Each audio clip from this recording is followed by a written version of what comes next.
Good morning, good morning. On this wonderful long weekend morning in Santa Cruz, California. What I'm inviting you to do right now is set an intention for what you would like to walk away with today as one of your tools or inspirations from the music. Let's give it to Beth. Woo! And the whole band, our magnificent pianist, everybody. Thank you so much. And the message comes through music. It could come from your neighbor that you're sitting next to. It could come from the message. It could come for something so simple. So in the next 60 seconds, I invite you to go within and set up an intention that you'd like to experience and take away. Love, peace, tranquility, harmony, and or answer to a question that you have. Are you ready? Let's go in, take one deep breath. Hold, release. Two more, breathe in. Release. Last one, breathe in. And release.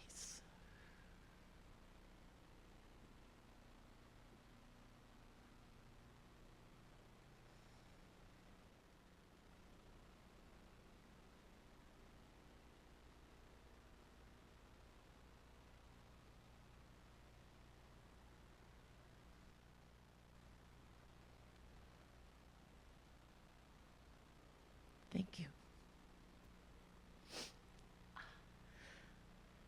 Well, our topic this month is really awesome. It's pieces into peace. So, I always live these. So I always tell Elijah, he goes, "How you doing?" And I said, "Challenging but wonderful." So, I start with the Webster's definition of pieces. It is a portion or an object of something material produced by breaking the whole.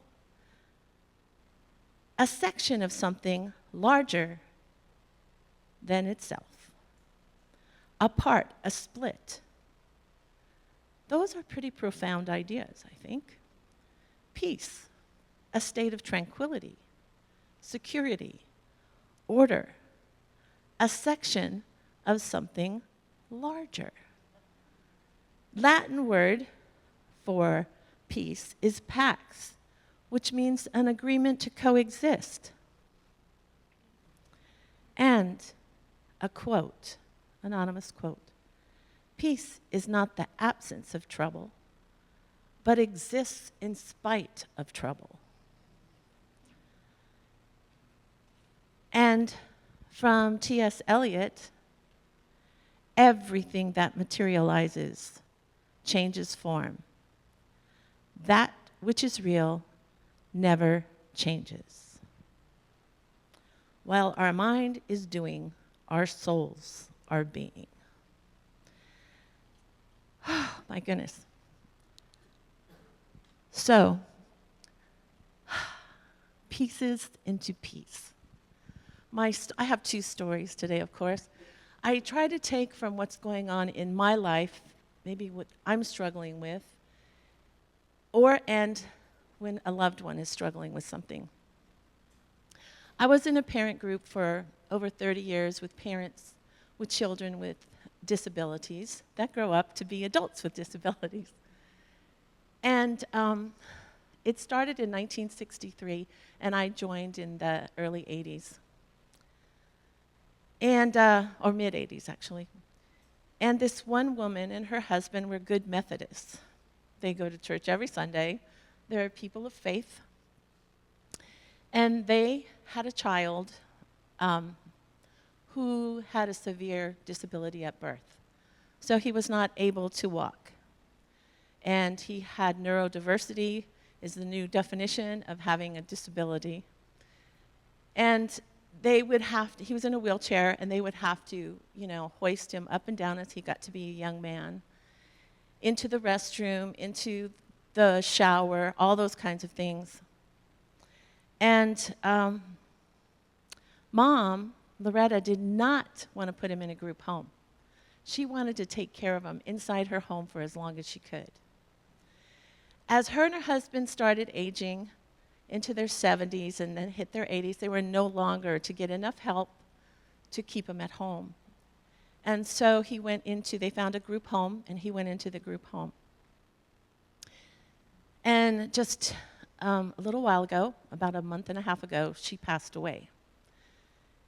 And my very close friend, who goes to the Methodist church, saw her husband after the funeral at church and said, Ben, I bet you are so happy to know that Loretta is sitting at those pearly gates having this wonderful conversation with God. And Ben looks down and grabs his head. He goes, actually, I'm losing sleep over that. And it's okay to laugh. And he goes, my whole life, our whole lives, she has been so angry and upset about having a child with a disability and how hard it is. And why does God allow people to have disabilities? Why does God allow children to suffer? Why is there pain and suffering in this world? We could all feel that, right? And she said, when I get to those pearly gates and I'm talking to God, I'm going to ask him and give him a piece of my mind.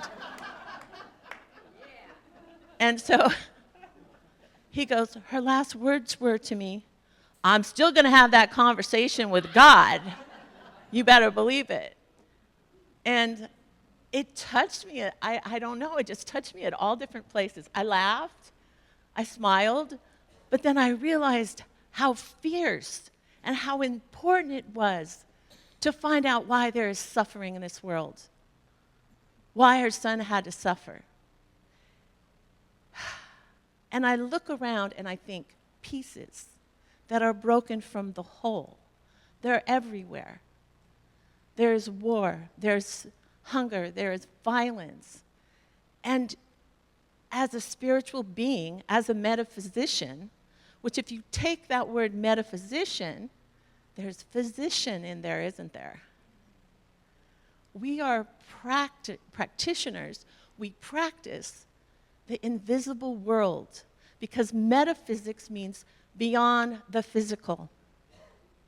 And the study of metaphysics means that we are knowing, not by thinking of opinions or beliefs, but we are knowing that our intuition and our instinct leads us down a path to inquiry.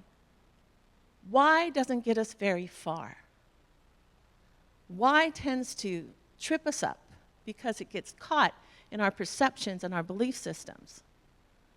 But what we must practice is what we know to be true, and that is peace. That is something, a feeling, an intuition, an inspiration that we know, that we have felt is true. Love is true. Those truths we know to be real, and yet we can't see them as I can see this microphone or this dress or the light, but we know it. We are so intelligent. And I have started to think maybe we're here so that we could learn the lessons of who we really are, to go to the next step, whatever that may be. Because what remains is what we need to search for and stand in. What remains in a person's life when they make their transition? What remains is the love, right? It's the experience, it's the passion, whether it be our pet, whether it be our child, whether it be a friend. Those questions make us reach for something deeper. The pieces that seem to have fallen from the whole. It is our duty inside our hearts and minds and our lives to have purpose, right? This purpose is to go forth and find how we could put those pieces back into the whole. And it's not easy. I'm going to tell, it's a little, I wasn't sure I was going to share this story because I'm not sure how to interpret it, but a very close childhood friend of mine lost her mom on Tuesday, and I was very close to her. And she had just gotten a clean bill of health, and we were all celebrating on her birthday about how healthy she was, you know? And she just smiled, and her husband had passed away the same week my father had passed away back in 1997, and so it had been a long time. And one of my children, that's an adult, was helping her with her groceries and doing different things for her around the house and left, that day. And so Vi was home by herself. And she went to go get a glass of water out of the refrigerator on Tuesday, and the glass slipped from her hand. And the coroner told us it was like just the strangest thing he'd seen in 40 years. The glass dropped, but it came back up. It bounced up and cut the main artery vertically in her ankle, and she unfortunately bled to death within a few minutes.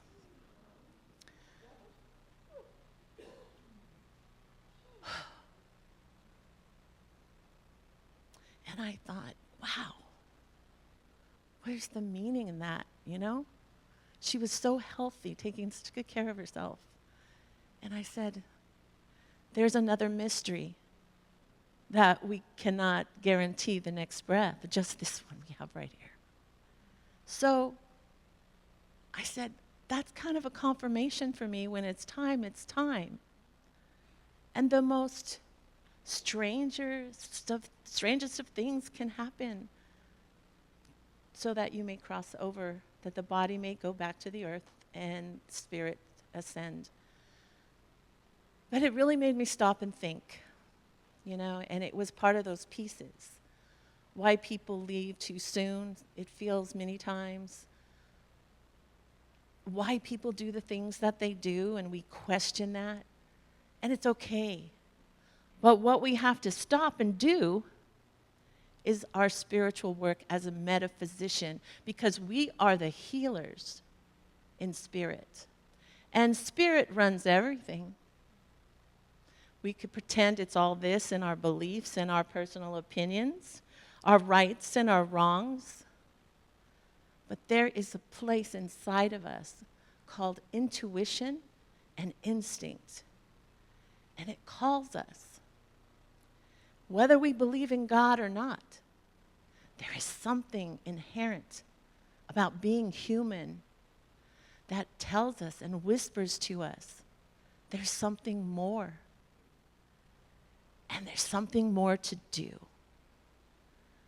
Working as a metaphysician in any faith that you follow is dealing with the mystical and the mystery of life and holding it as precious and knowing our work, all the tools we have to cleanse our heart and our personal mind, because that's the only ones we can really do, is about coming back to the wholeness and remembering that there is something bigger. And what remains is the very essence of everything we want to experience. All the other stuff can come and go.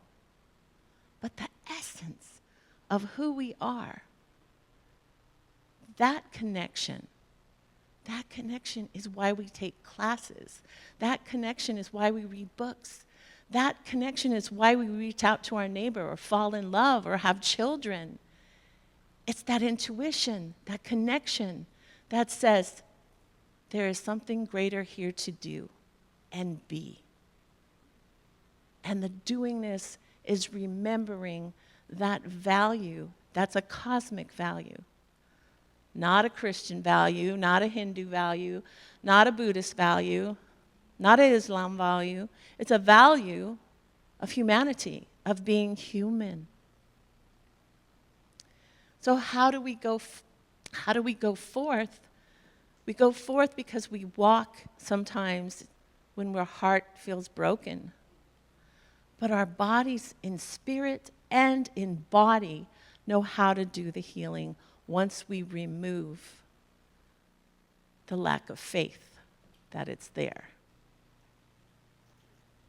When I broke my leg and I realized that the orthopedic doctor said, do you know that, the body will make a ring, a calcium ring around your break so that the leg can get stronger and heal? And in our spirit, when we remove those thoughts of hatred, of anger, we find peace because it's always there. We are here not by merit, but by divine design. And that divinity, that design, that is eternal. It never goes away. It never leaves us. Sometimes it gets clouded over by our opinions, our beliefs, and our whys. Nothing wrong with any of them unless they keep you stuck. And that's why religious science in the 1920s put in there science and religion, because at that time, those two didn't mix. And for some, it still doesn't. But for us, we know it does. And Reverend Elijah stands up here and says, it's all God. That concept is very difficult for our little mind sometimes, because it means war and anger and hatred is God. Those are pondering ideas, right? That's what many people ask. And it seems like all the good books, from Jesus to Buddha to Islam to the Jewish faith, it says, peace be with you, peace is within you. The answers, we are already made of that stuff. The answers are within. And if we get quiet, we meditate, we pray, and we listen, and we look for what remains when everything is lost, it will be love, it will be peace that connects us. And our connection is so important. And how we do that is individual, but is an important to do, is to find the peace. And the peace means that we need to be inclusive. We do all this inclusivity in the center before we start the service. It's because inclusivity is the way to wholeness. It puts the pieces together. Because we can't say that piece isn't, that key in that piano, I don't like that one, so take that one away. It's a harmony of putting the pieces together and making room for them. So when there's suffering, when there's pain, when there are people who are suffering and lashing out, doesn't mean that they don't need to be away from society at times, put away, whatever, but we must have compassion to remember that there's something bigger going on here. We must get in touch with that within ourselves. No one will give us the peaceful thoughts but us. And I remember hearing from both Reverend Deborah and Reverend Dr. Michael Beckwith that the only prayer, and Ernest Holmes, who says, the only prayer that ever needs to be spoken is a prayer about removing the sense of separation from God. Because it's our sense of separation that keeps us so far from the things that we know as a metaphysician to be real. And that is love and compassion. And as we move forward in 40 years, there's going to be 9.6 billion people on the planet. We got to get along. We have to cross the barriers, and I see that there is a movement right now, and I believe you and I are a part of that movement that's going on in the country that says inclusivity is the answer. Bringing everyone, making room for everyone in the house. Right now, I'm studying with a Sufi, and she gives us sections to study. Adora and Molly, if you know, Adora and Molly are in the class with me. And we studied 6 weeks of Hinduism, Zoroastrianism, every 6 weeks, and we have to go physically to a place and do a worship in that faith. So we've done Hinduism, Buddhism, Zoroastrianism, Islam, Christianity, and in fact, we have a mosque kitty corner right here, and I went to visit that. It was very enlightening. So we could agree to disagree on many things, but the whole point of becoming a Sufi is to find what unites us. Because what unites us reminds us what remains and what's important. This month is on atheism and agnosticism. And let me tell you, if you're atheist or agnostic and you show up in here, hallelujah, welcome. I'm not here to change your mind. We're not here to change your mind because that's your path. And atheism is, I absolutely don't think anything exists, and that's okay. I don't know, maybe you feel the pull to nature or the pull to science or the pull to something I don't as my spiritual path. But it is your path, whatever that is. Agnosticism means I don't know, because Gnosticism means to know God. And agnosticism means I don't know. And that's a good place to be too. But it's important, again, and I can't say it enough, that we're here by divine design. We're here in these times to pick up those pieces and place them in the wholeness of peace. The wholeness of peace within our own hearts. So when we catch ourselves judging, I'm practicing blessing every time I think of a judgment. And I turn that into a blessing. It's important. You're important. Your voice is important. Your spirit's important. What you say is important. Who you love is important. And you have a responsibility as a spiritual warrior to bring pieces into peace. Thank you.